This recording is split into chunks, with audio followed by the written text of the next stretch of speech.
উদ্ধার করে আমাকে ধরাতে পাঠাও প্রভু। তোমার গুণগান ছাড়া তোমাকে জল পর্যন্ত না দিয়ে আমি জল বিন্দু গ্রহণ করব না। কিন্তু আমরা এসে সুন্দর বাড়ি গাড়ি বাবা মাপি ছেলে সন্তান পাইয়ে গোবিন্দকে ভুলে যায়। তাই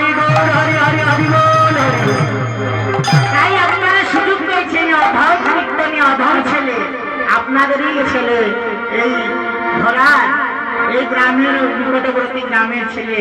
দয়া করে সবাই মায়েরা বাবারা আপনারা সুযোগ পেয়েছেন একটু হাতে তালি দিয়ে গোবিন্দ সেবায় কৃষ্ণ ভজন করার জন্য। তাই সবাই একটু স্বার্থ ছাড়া ভালোবাসে স্বার্থ ছাড়া ভালোবাসে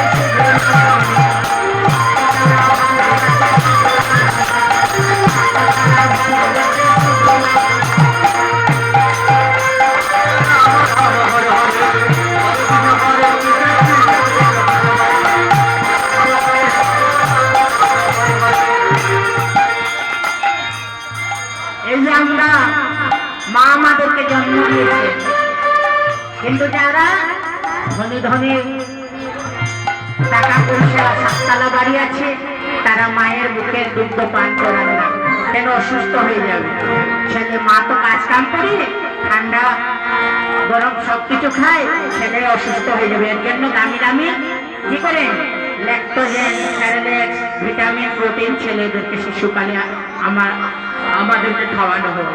কিন্তু তার হিসেবটা পাকা আছে, কত টাকা খাচ্ছে। কিন্তু মা যে দুগ্ধ পান করেন দুঃখের সুধা, তার হিসাব কেউ রাখেন। তাই বলছে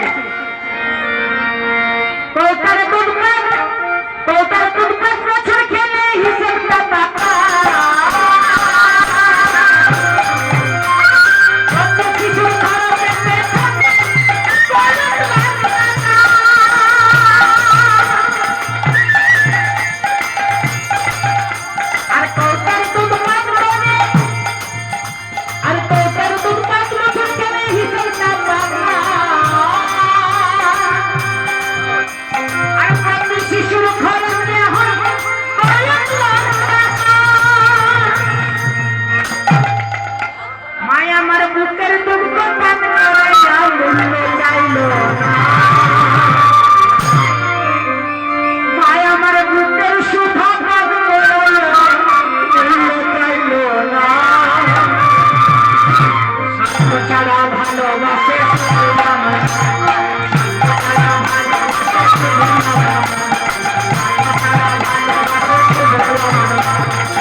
আমার মাঝে বুকের দুগ্ধ বুকের সুধা পান করিয়ে আমাদেরকে রাত্র সারা রাত্র জেগে মায়ের বিছানাতে আমরা প্রসাব প্রস্তুত করে দিই। কিন্তু মা সেই শীতের কালে ছেলেকে ঠান্ডা লাগবে না বলে রাত্র 2টা 3টা পর্যন্ত জেগে থাকে। তাই গৌর হরি হরি হরি হরি।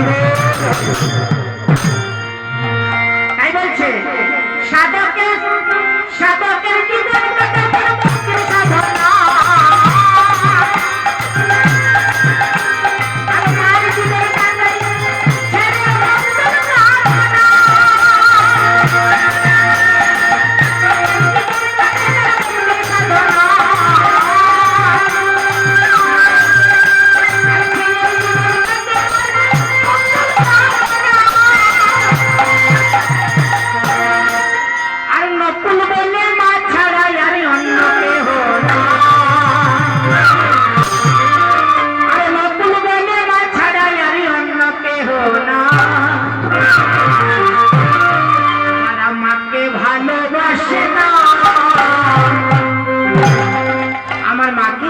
ভালোবাসে না, যে মাকে লালন পালন করে না, যে মাকে আশ্রয় দেয় না, মায়ের সেবা করে না বাবা মা, সেই জীবনে মানুষ বলে তাকে গণ্য করা হয় না।